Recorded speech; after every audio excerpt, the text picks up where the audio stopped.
আমি সজীব ওয়াজেদ জয় বলছি। বাংলাদেশে এখন একটি বিশৃঙ্খল পরিস্থিতি চলছে। সারা দেশে আমাদের ভাঙচুর হচ্ছে, লুটপাট হচ্ছে, আমাদের শহরের বাইরে আমাদের নেতাকর্মী, আমাদের আওয়ামী লীগের নেতাকর্মীদের উপর হামলা চলছে, অনেকে হত্যা করা হয়েছে।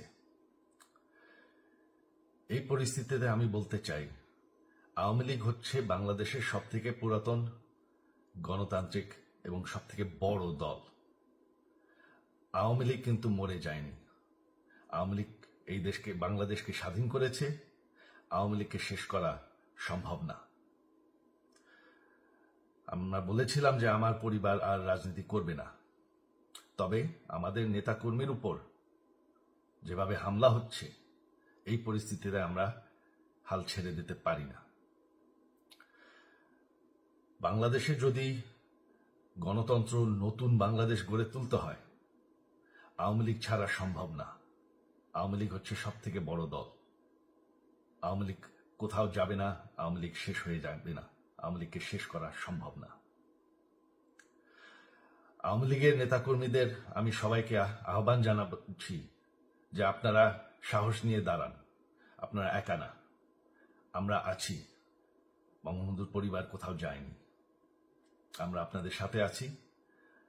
দেশকে, আমাদের নেতাকর্মীদেরকে, আওয়ামী লীগকে রক্ষা করার জন্য যা প্রয়োজন আমরা করতে প্রস্তুত। এই যে আমাদের বর্তমান যারাই আছে ক্ষমতায়, তাদেরকে আমি বলবো যে আমরাও একটি গণতান্ত্রিক, শৃঙ্খল, নিরাপদ বাংলাদেশ চাই, জঙ্গিবাদ মুক্ত। তার জন্য আমরা সবার সাথে আলোচনা করতে প্রস্তুত। শুধুমাত্র তারা যদি জঙ্গিবাদ এবং ভায়োলেন্স বাদ দেয়। শেখ হাসিনা মরে যাননি, আমরা কোথাও যাইনি। বাংলাদেশ আওয়ামী লীগ ছাড়া গণতন্ত্র, নির্বাচন সম্ভব না। এই বলে আমি আমার কথা শেষ করছি। জয় বাংলা।